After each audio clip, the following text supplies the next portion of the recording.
Eh bien, voici un premier type d'impact très impressionnant d'un premier type d'astéroïde dit tueur. Et vous allez comprendre pourquoi. Il fait au moins 5 km tombe sur Terre tous les 100 millions d'années environ. Et il détruit l'intégralité de la surface terrestre. C'est l'extinction de toutes les espèces vivantes ou presque. Et puis, il y a un deuxième type d'impact, plus modeste, celui d'un astéroïde dit moyen. Celui-là fait 1 kilomètre environ, il tombe tous les millions d'années sur Terre, détruit l'équivalent d'un pays comme la France et soulève assez de poussière pour créer des dérèglements climatiques. Ça peut être assez amusant aussi, nous dit le Parisien, avec le Salon de la Mort, par exemple. C'est pas en ce moment, mais le journal a ressorti cette photo avec cette jeune femme qui essaye, vous le voyez, le confort d'un cercueil. Je ne suis pas certain qu'elle pourra le ressentir quand elle en aura vraiment besoin. Le journal fait la liste des tendances, car de nos jours, il faut réussir sa mort, explique le syndicat des marbriers, qui évidemment a intérêt à ce qu'on dépense le plus possible.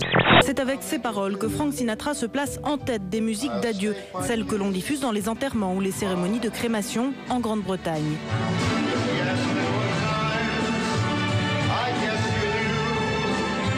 Dans ce top 50 funèbre, on trouve aussi Céline Dion avec la musique du Titanic ou Tina Turner avec The Best.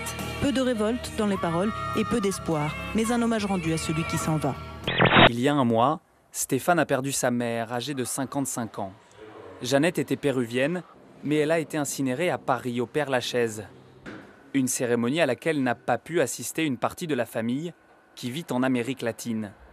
Stéphane a donc choisi de recourir aux obsèques par Internet.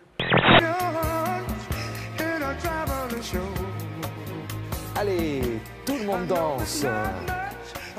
Quelle ambiance.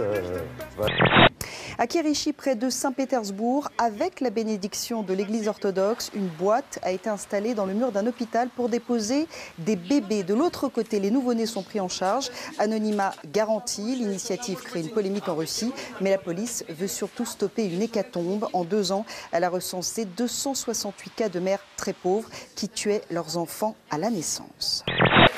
Adi, bonsoir. Bonsoir. Alors, Adi, vous venez d'où? Abi. Abi, bah, c'est pas grave. Comme qui? Abi. Eh bien, voilà, regardez, il fallait que ça arrive à un moment.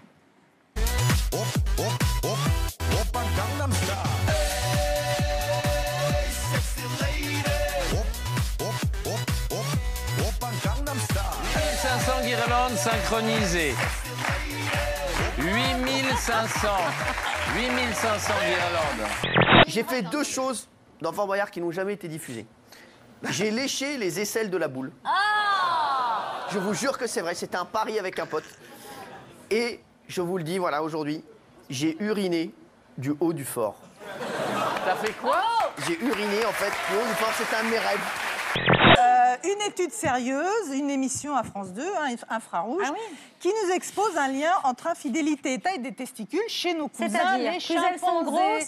Plus elles sont grosses et plus ils sont polygames.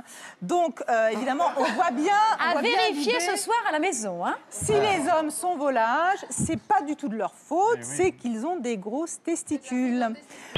Quelle pièce de théâtre de Molière a pour... on passe de ça à Molière. A pour sous-titre L'Imposteur. Sous-titre L'Imposteur, quelle pièce? Cash.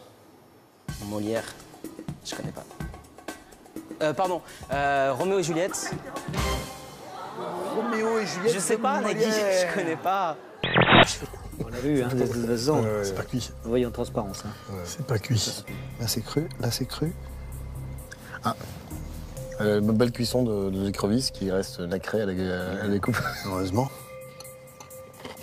Il aime le poivre. Non, c'est pas ça. Putain. Il y en avait autant à l'intérieur qu'à l'extérieur. Ils ont l'air contents. Une star au Groland, c'est l'inénarrable Michel Sardouille qui va nous chanter les Turcs. Qu'est-ce qu'ils ont contre le jambon? Un jour on l'aura dans l'oignon. Et c'est pas milliers qui viendront voler le pain de nos lardons. Alors d'abord, le chocolat blanc n'existe pas. Et la composition, c'est cacao, beurre de cacao, sucre. C'est comme les suppositoires et ça a le même goût. Pardon? Pardon? Non, excusez-moi, parce que j'en ai beaucoup mangé, moi, du chocolat blanc. Donc je me suis gavée de suppositoires. Mal, Ayem, vous, c'est surtout manger de la viande humaine qui vous a dégoûté. Ah, ça m'a dégoûté. Ça m'a dégoûté. Ah bon, bah écoutez, tenez, regardez. Venez mordre, Ayem. Le concept de filmer ça, oui, ça me dérange. Mais enfin, goûter un bout de sa chair, enfin, les gens qui sont pas végétariens mangent du bœuf et... Et pour cause, pour incarner fidèlement la grève de la faim d'Alain Marécaux, Philippe Torreton a fini par ne plus se nourrir que de lait durant les 15 derniers jours de tournage. Alain lui-même, présent sur le tournage, était inquiet. Et ça va au niveau des jambes? Tu marches bien? Ouais. Hier, je courais encore. J'ai fait un footing. Et du lait, c'est du lait demi-crémeux? Et crémeux. Et crémeux? Totalement. Et puis du café, beaucoup de café. Je ne dirais pas que les acteurs sont du bétail, mais au moins les oiseaux font ce qu'on leur dit. Notre histoire se déroule dans un petit village au nord de la Chine. Des villageois travaillent dans les champs quand soudain un ours noir sort de nulle part. A priori très énervé, il s'en prend à un agriculteur et le poursuit. Une grosse frayeur pour l'homme qui s'en sort finalement indemne. L'ours, lui, sera un peu plus tard maîtrisé grâce à une équipe d'experts. L'animal est désormais sous la protection de l'État. Pour les Kogi, la nature est un corps vivant. Alors creuser dedans, c'est un sacrilège. Pour moi, c'est un manque de respect pour la mère nature. C'est, comment dire, comme si on faisait un trou dans votre estomac. Une philosophie écologiste qu'ils sont venus exposer au public français, pas toujours réceptif. Faut qu'ils civilisent un peu là, c'est chaud quand même pour eux. Ils peuvent garder leur tradition, mais en étant comme nous, du style habillé comme nous, par exemple. Carrément.